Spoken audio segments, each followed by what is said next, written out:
The American Broadcasting Company Radio Network presents Space Patrol! High adventure in the wild vast reaches of space. Missions of daring in the name of interplanetary justice. Travel into the future with Buzz Corey, Commander-in-Chief of the Space Patrol! In today's transcribed Space Patrol adventure, Buzz and Happy are exploring the ruins of a lost civilization. Suddenly aware that a man is following them, Buzz pulls Happy into a dark passage. You can see us stuck in here.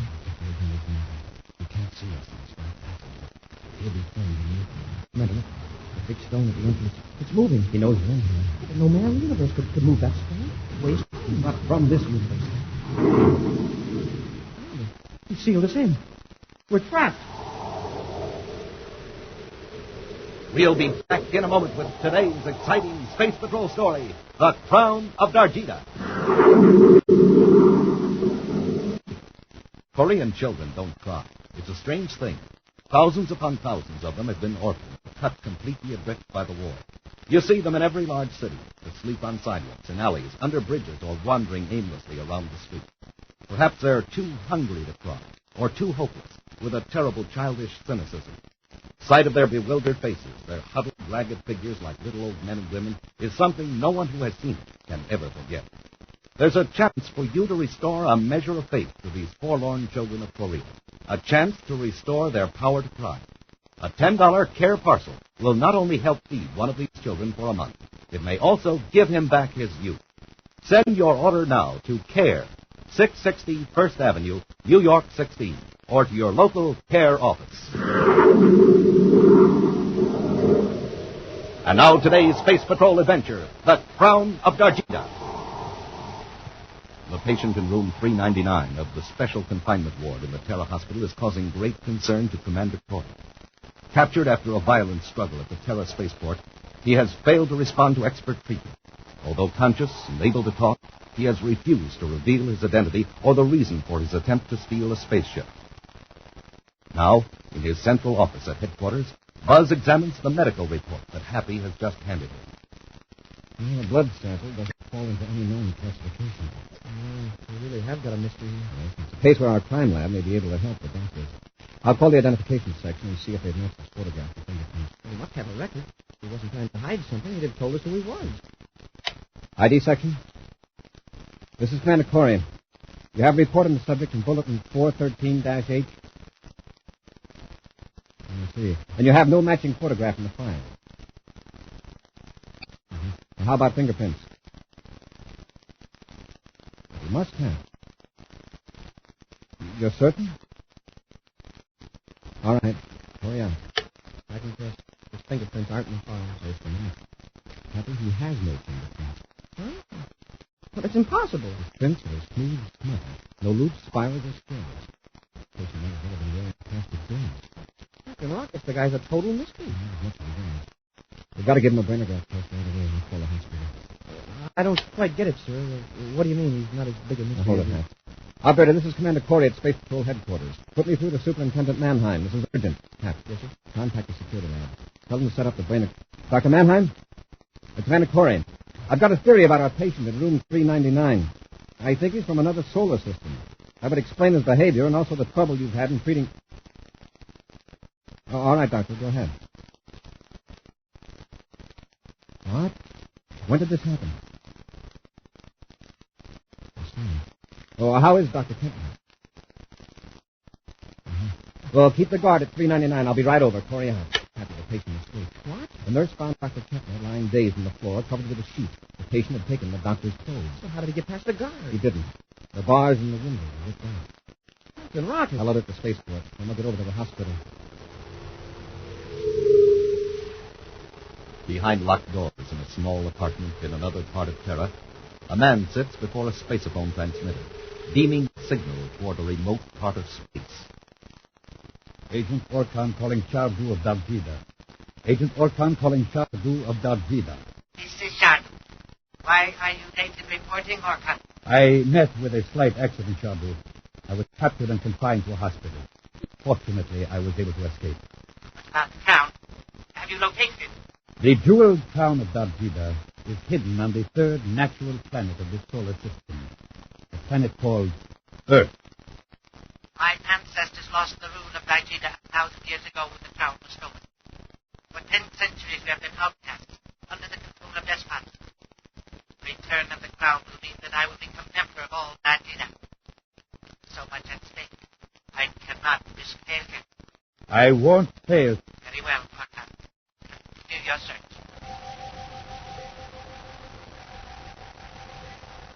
In the headquarters office several hours later, Commander Corey and Cadet Happy go over reports from space control on all ships leaving Terra. Now, this one brings us up to date as of 5 minutes ago, huh? No one using Dr. Kentner's identification has boarded a spaceship since the patient escaped. Sir, I just noticed this report on Dr. Kentner. Why a polygraph test on him? He was so dazed and incoherent, I figured it would be the quickest way to get information. How did you find out? Dr. Kentner entered room 399 to examine the patient. As he leaned over the bed, the patient suddenly grabbed the doctor by the throat and held him with incredible strength. Did he get a look at whoever was outside, hoping the patient escaped? There wasn't anyone outside. But the bars. Somebody must have used special tools to tear out those bars in the window. Dr. Kentner saw the patient do it with his bare hands. Sure, that's impossible. Nobody in the entire solar system could bend those bars. You're right, Hap. Nobody in this solar system. Remember the strange blood test. Cutting his fingertips. Hey, that's right. Still, this patient has unusual physical and mental powers. Plainly, he's from another solar system. There may be others like him living among us undetected. Well, what do they want? What are they up to? To find out, they'll have to capture that man. If he can bend thick metal bars, it's going to be hard to handle. I'm not worried so much about his physical strength. It's his mental power. For instance, he seemed to implant in Dr. Kentner's mind the impression of Earth Spaceport number 7. Number 7? Well, that's in the southwestern United States. Yes, New Santa Fe. Yeah, but what's Earthport 7 got to do with the man that escaped? But it kept showing up in Dr. Kentner's chronograph test. And it has no significance to the doctor. I'll get it, huh? Commander Corey here. Yes, I did. Well, what was that destination again? I see. That sounds like our man, all right. Thanks. Corey out. Half an hour ago, a passenger ship from Terra landed at Spaceport 7 on the planet Earth. On board was a man who presented the credentials of a Dr. Mordano. Oh? Now, this Dr. Mordano made some inquiries about the Sonapi ruins, about 250 miles to the south of the fort. The Sonapi ruins? According to the medical association, there is no Dr. Mordano. There's a missing patient. You know, Hap, I think it's time we had a vacation. A vacation? Now? Yes. A quiet vacation on Earth, exploring those Sonapi ruins. Back in the 20th century, jet planes roared over the sun-baked deserts of the American Southwest. But they left no mark on vast regions below. Now the spaceships of the 30th century split the skies with their thunder, but the desert remains unchanged. A surface car roars along a rough dirt road and stops before the only structure in miles. 2 men with camera cases slung from their shoulders get out of the car. We could still make the ruins by dark, and then there's only a few miles farther. Well, we might be able to pick up some information from there. Besides, I'd like to establish ourselves. Sure. We can get an early start for the ruins in the morning. Look at this. Hank's Hotel. Indian relics, curios, sandwiches, rooms. I wonder if Hank does much business. I wouldn't think so.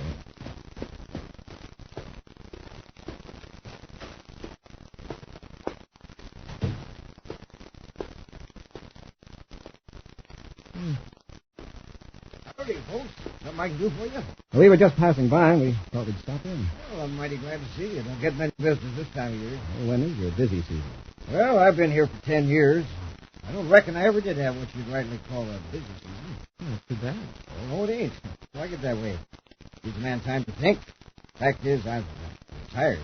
I get just enough freight here to take the cruise out. You're tired? From what? If you don't mind my asking. Oh, little everything. Ranching, prospecting, you name it. I managed to save up enough to get by on. Anything to take in here is pure velvet. Well, you've got the life story of Hank Hodges. You mentioned prospecting. You know I'm here? Yep. And if that's what you fellas are here for, you're wasting your time. I'm afraid we haven't the patience for that kind of work, Mr. Hodges. We thought we'd prowl around these old Indian ruins and snap a few pictures. Oh, Sonapi ruins, huh? Well, I reckon every man's got his own idea of fun, but don't expect too much. Why? Aren't they interesting? All I know is the Indians left. We'll take our chances. Judging by the lack of traffic in the road just now, we'll tend to place to ourselves, I suppose. Ruins, you mean? Yeah, as far as I know. You won't calculate going out there tonight, do you? We hadn't quite made up our mind. Well, you better wait till morning. The road gives up and quits a few miles from here. You get lost. Well, then what are we going to do? Well, you see the sign outside? But there's a hotel, too.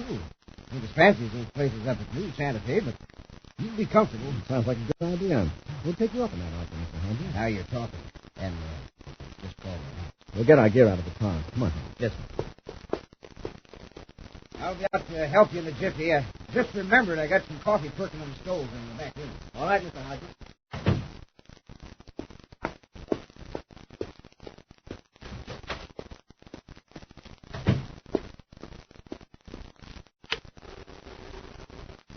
Agent Torzak calling Shardu of Dargeeda. Agent Torzak, codename Hodges, calling Shardu. This is Shardu. Proceed with your report, Torzak. 2 men are here, on the way to the Zanapi ruins. I'm sure they're space patrolmen after Agent Orkan. You have your orders. Dispose of them. It would be awkward here. I would be suspected. Follow them to the ruins. Orkan must be protected from all interference in his search for the crown of Dargeeda. Rest assured, Shardu. The space patrolmen will never leave the ruins of Zanapi. We'll return to Space Patrol in just a moment. The United States has seen many changes in the past dozen years, all pointing to a still better way of living. Millions more Americans are working, earning more, saving more. We're eating more and eating better. More young people are going to high school and college. More of us are getting paid vacations. More of us are enjoying the luxuries of life. Sports, radio, television, the theater, concerts. Church attendance and membership has climbed steadily upward. The better you know America, the better the future looks. Write for the free booklet, The Future of America. Box 1776, Grand Central Station, New York, 17. Now back to today's Space Patrol adventure, The Crown of Dargeeda. Commander Corey and Cadet Happy are in the southwest desert region of America, searching for a patient who escaped from the special confinement ward of the Terra Hospital. The patient's unusual physical and mental powers lead Buzz to believe that the man is from another solar system. Buzz and Happy spent the night at a lonely roadside hotel and curio shop, operated by a genial gentleman who calls himself Hank Hodges. The space patrollers don't know it, but Hodges is also from another solar system. Now Buzz and Happy are in their surface car, ready to leave for the Zanapi ruins. I remember now, follow the road that runs out, then keep going, you come to the Red Butte. Cut right and follow the dry wash. You'll end up at the ruins. You'll find it, Hank. See you later, Hank. Go on, fellas. And watch out for the rattlesnake.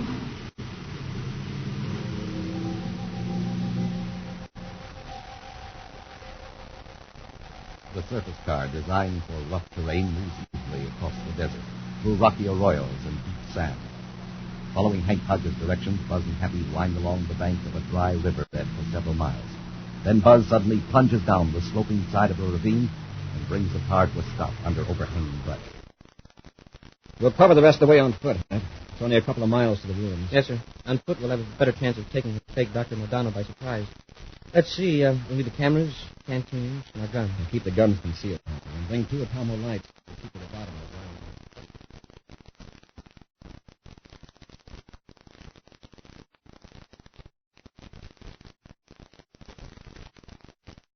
Commander, this is a regular city. Yes. According to Storndorf, there are thousands of yards of hidden passages.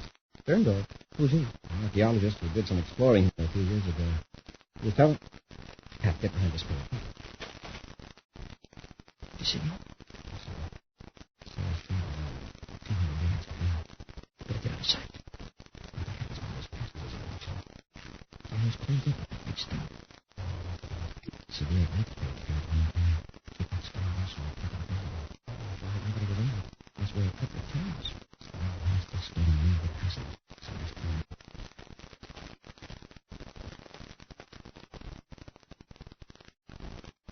See, it's stuck in here. We'd better be watching. I can't see it since the passage.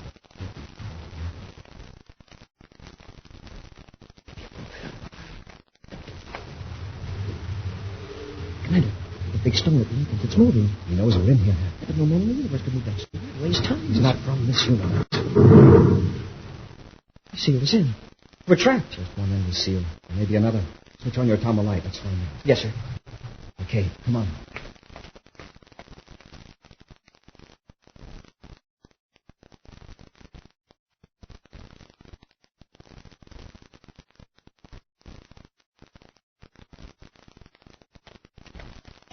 Here's another time.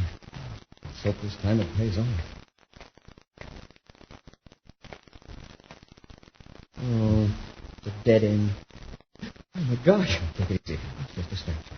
Oh, it scared the life out of me, see? The tunnel light put it right square in the face. It is startling. An ancient idol holding a sword and outstretched arm. I guess we're really fixed this time. Big stone at one end of the passage and old double ugly at this one. It's striking an attitude in that statue. It's like it is guarding something. What is there to guard? It's just a blank wall. It's not the Indians are too intelligent to go to this much work without a reason. The reason might not make sense to us, but The idol is stone, but well, the sword is real. Hey, I wonder if I can work it loose from that stone first and make a dandy souvenir. Yeah, souvenir. That's the last thing we need now. statues are made when you pull it that sword.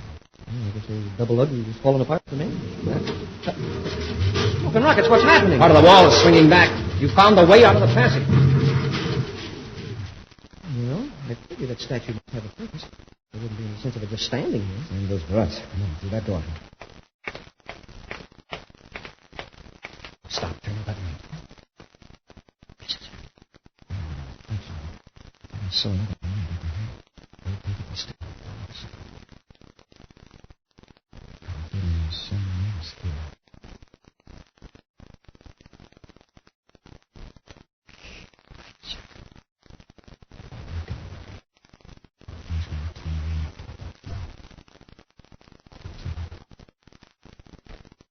All right, get your hands up.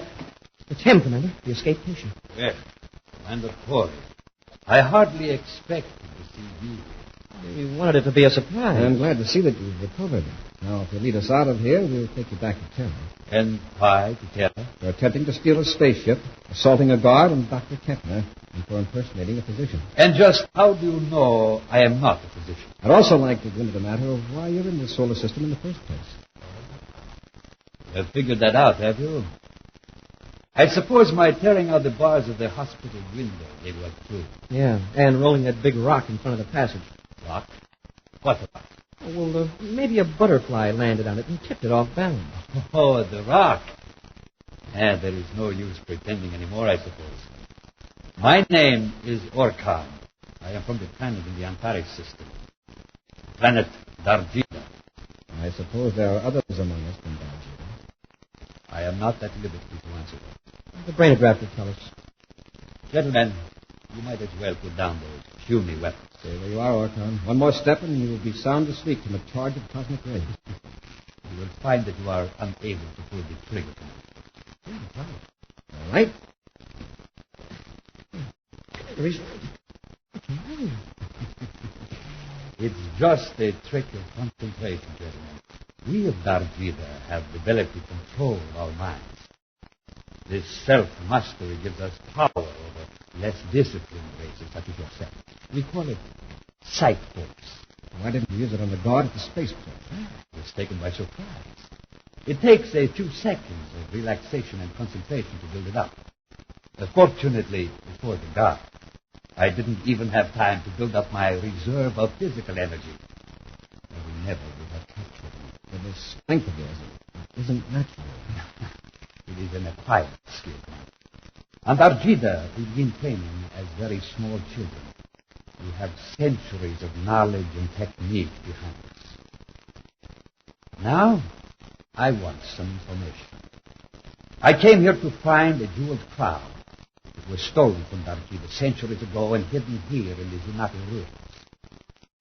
Where is it? I never heard of the jeweled crown. But I know where it is. Many relics have been removed from this chamber. You are going to tell me who would have this information. I don't know. I'm a space patroller, not an archaeologist. Oh. It is in your mind, isn't it? The name of someone who might know about the crown of Dargeeda. Who is this archaeologist? I won't tell you. There's no telling what you'll do. I would do anything to make a cover. Your foolish little laws against violence mean nothing to you, Commander. Come on, tell me. Whose name is? I don't care. Stand. Howard Stand. And where is he? Venus. Don't fight it, Commander. You are creating an inner mental struggle that can harm you. Where is Sternberg? You can't. Commander. I warned him. He was blacked out, but he will be all right. Cadet, pick him up. Carry him over your shoulder and follow me. Only dimly aware of what he is doing, Happy obeys Orkan's command, following the man from Dargeeda through a corridor and out into the bright sunlight. Then he loses all sense of time. Finally, out of the blackness comes a vaguely familiar voice. Son? Son, are you awake? Happy opens his eyes and finds himself lying on a bed in a plainly furnished room. A familiar room. Lying beside him is Commander Corey. Again, the voice. Son, I brought you and your buddies something that'll make you feel better. Hey, how do we get back to the hotel? Well, your friend brought both of you here in his surface car. Friend? Yes, Dr. Mordana. He's outside now loading some supplies into the car. You fellas had a bad case of heat stroke. Lucky the doc came along. Listen, Hank, I've got to tell you something. He isn't a doctor. He's a criminal. And what's more... Sure. Now, you just relax, son. I'll leave these 2 glasses of water here. When your pal wakes up, see that he gets a drink, too. You don't believe me. I never had a heat stroke. It's that fake doctor. He's from another solar... Sure, son. You just take it easy. Hey, look, I've got to get a message to some friend. Will you let me use your space phone? Space phone? What in thunder would I need a space phone for? Well, the way I figure, if a man ain't worth talking to face-to-face, he ain't worth talking to at all. Space phones. Bunch of nonsense. Okay, but listen, Hank, be careful of that stranger. Don't tell him I said anything about him. He's dangerous. I'll be careful. Now, don't you worry about a thing. Everything's going to be all right. Nice try, huh? Yeah. Okay. Why you didn't tell him we were space patrollers? He'd be convinced we were crazy. We could only find some weapons. The trouble is, I can hardly move. I don't know what Orkan did to me, but... Hey, what happened? I'm all right. So now, Orkan must have suddenly relaxed his sight for us. Let's take a look at him to see what he's up to. There he is. He's loading stuff into his car. And Hank's helping him. Let him see us. When we get the weapons, gotta make sure Hodges isn't in the way. Hey, have you seen that? Possible, but I don't believe it. Instead of driving the car around, he just lifts up the back end, swings it over like I'd move a small desk. A little dried-up man like Hodges. I have a feeling that if we examined those glasses of water we brought here, we wouldn't find anything. You mean Hodges? That he's from Dargeeda, too? Yes. I bet it was Hodges who rolled that rock across the passage back at the room. Oh, I come to think of it. Orkan seemed surprised when we mentioned it. Quickly took the blame so we wouldn't suspect Hodges. While we're busy outside, we'll look for weapons. Till we summon Hank's back in the car. Hurry, Happy, before Hodges comes back. Yes, sir.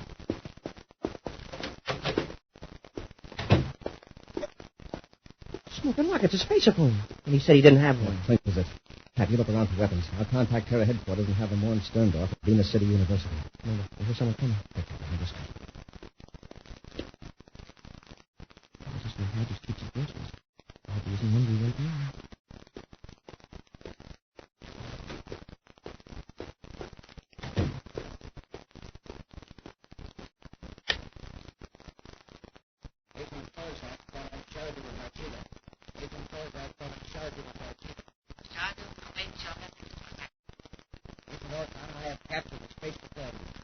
Orkan has wrested from him the name of the scientist who took the town of Dargeeda from a hiding place in the ruins of Granada.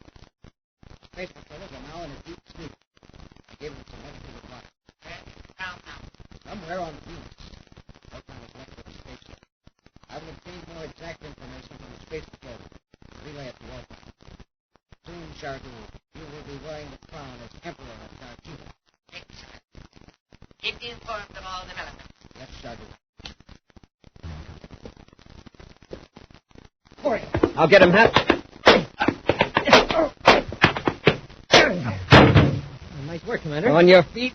You ought to be ashamed hitting an old man. An old man who can roll a 2-ton rock and lift a surface car.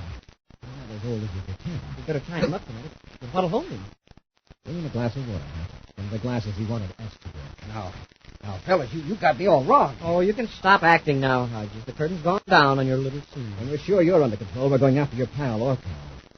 What about Shardu's crown? It's rightfully his as Emperor. He's not our emperor.